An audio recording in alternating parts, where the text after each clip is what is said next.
మోకాల నొప్పులకు ఎటువంటి సర్జరీ లేకుండా ఎపియాన్ పెయిన్ క్లినిక్ అందిస్తున్న అత్యాధునిక చికిత్స.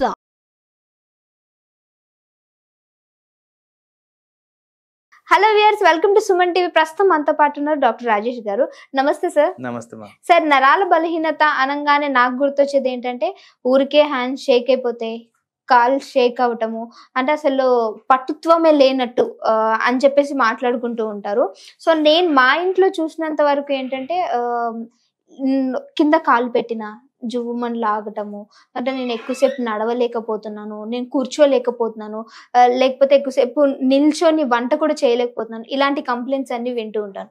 నిజంగానే నరాలు అనేది ఎంత మేరకు డ్యామేజ్ అవుతాయి, మనం ఇంత కంప్లైంట్స్ చేస్తాం, ఇవన్నీ నరాల బలహీనతకి అసలు రిలేటెడ్ అంటారా?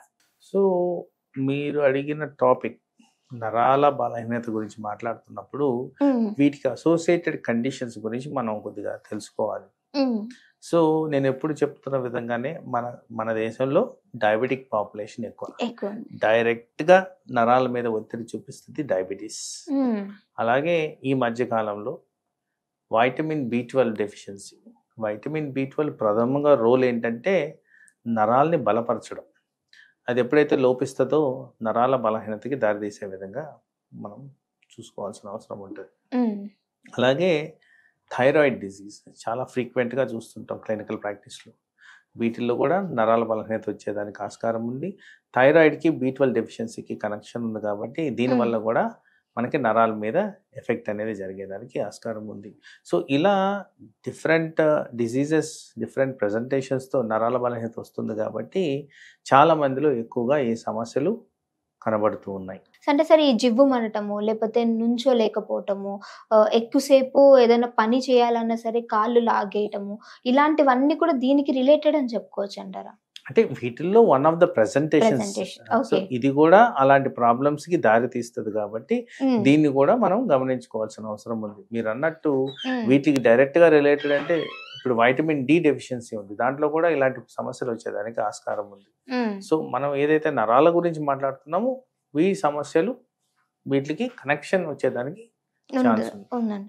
మరి ఈ షేక్ అవటము అంటే ఏజ్ తో నేను విన్నంత వరకు ఏంటంటే సార్, కొంచెం ఏజ్ పైబడిన వాళ్ళలో ఈ నర్వ్ వీక్నెస్ అనేది జరగడం కామన్. కానీ ఇప్పుడు కొంచెం ఎర్లీ ఏజ్ లోనే ఈ ప్రాబ్లమ్స్ అన్ని రావటము, సో ఇవన్నీ దేనికి అంటే సిమ్టమ్స్ గా చెప్పుకోవచ్చు అంటారు? సో మీరు ఏదైతే షేకింగ్ గురించి మాట్లాడారో మీకు చిన్న ఉదాహరణకు చెప్పడానికి, ఆస్తమా అనే వ్యాధి ఉంది, అలర్జిక్ బ్రాంకైటిస్ అంటాం.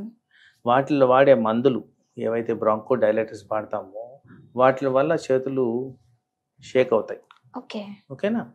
ఎవరికైతే మానసిక ఒత్తిళ్లు, యాంగ్జైటీ న్యూరోసిస్ అంటాం, వాళ్ళలో కూడా చేతులు వణకడం అనేది ప్రెజెంటేషన్. ఆల్కహాల్ ఇంటేక్, ఎవరైతే ఆల్కహాల్ని అధికంగా కన్జ్యూమ్ చేస్తారో వాళ్ళల్లో కూడా చేతులు వణకడం అనేది కనిపిస్తుంది. అలాగే బ్రెయిన్ డిజార్డర్స్, పార్కిన్సన్ డిజీజ్, ఇది కూడా ఈ మధ్య కాలంలో బాగానే వింటుంటారు, వాళ్ళల్లో కూడా చేతులు వణకడం అనేది జరుగుద్ది. సో ఇలా చెప్పుకుంటూ పోతే చేతులు వణకడానికి కండిషన్స్ అనేవి చాలా కారణాలు ఉన్నాయి. సో ఏజ్ బట్టి, వాళ్ళకున్న ప్రాబ్లమ్స్ బట్టి, అసోసియేటెడ్ కాంప్లికేషన్స్ బట్టి ఈ ఏ కారణంగా వచ్చింది. వీటిల్లో మళ్ళీ ఒకటి చెప్పడం మర్చిపోయింది ఏంటంటే, ఫ్యామిలీలో రన్నే చేతులు వణకడం సమస్య అనేది ఉంటది. సో బినైన్ ఎసెన్షియల్ ట్రెమర్ అంటాం. సో అది కూడా మనం చూస్తుంటాం. సో మెడిసిన్స్, వాళ్ళ అలవాట్లు, డిజీజ్ కండిషన్స్, విటమిన్ డెఫిషియన్సీలు, సో చెప్పుకుంటూ పోతే పెద్ద లిస్టే ఉంది దీనికి. సో బట్ ఈ సమస్య అనేది చాలా ఫ్రీక్వెంట్ గా గమనించడం అనేది జరుగుతుంది. Okay. So vitamin B12 deficiency అని మాట్లాడుకున్నాం మనం, ఈ ఏవైతే నరాల బలహీనతకు సంబంధించి. సో ప్రతి ఒక్కరు వచ్చి డాక్టర్ని కన్సల్ట్ అవ్వలేని సిచ్యువేషన్స్ కూడా ఉండొచ్చు. సో ఒకవేళ వాళ్ళకి ఇలాంటి డౌట్ వచ్చినప్పుడు, ఓకే నాకు ఉందేమో అని అనుకున్నప్పుడు ఈ B12కి సంబంధించి ఎటువంటి ఆహారాన్ని తీసుకోవాలి, సో అంటే ఎలాంటి రిలేటెడ్ ఫుడ్ అనేది వస్తుంది, సో అది ఎక్స్ప్లెయిన్ చేయండి సార్. సో ఇన్ జనరల్ ఏంటంటే ఫుడ్ అడల్ట్రేషన్ అనేది ఎక్కువ ఉంది కాబట్టి 100% ఈ ఫుడ్ సబ్స్టిట్యూషన్ అనేది రికమెండ్ చేయట్లేదు నేను.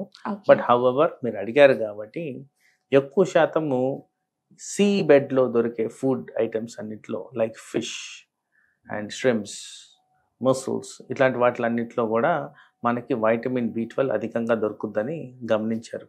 ఓకే. అలాగే ఫోర్టిఫైడ్ సీరియల్స్, యోగట్స్, ఎగ్, వీటిలో కూడా వైటమిన్ B12 దొరుకుతుంది. ఈ బెర్రీస్ ఏవైతే ఉంటాయో, స్ట్రాబెర్రీ, మల్బెర్రీ, రాస్బెర్రీ, ఇలాంటి వాటిల్లో కూడా వైటమిన్ B12 ఎక్కువగా ఉంటుందని కూడా గమనించారు. బట్ ఇవన్నీ కాకుండా ఫస్ట్ అసెస్మెంట్ అనేది మీరు అన్నట్టు చేసుకోవడం, లెవెల్ ఆఫ్ డెఫిషియన్సీ గమనించుకోవడం, దాని కరెక్టివ్ మెజర్స్ డాక్టర్ ద్వారా తీసుకున్న వల్ల ఎక్కువగా బెనిఫిషియల్ ఎఫెక్ట్స్ ఉన్నాయని మేము క్లినికల్గా గమనించాం. ఎందుకంటే ఈ ఫుడ్స్ ద్వారా ఏదైతే రావాలో అంత శాతం మన రిక్వైర్మెంట్ రావట్లేదు.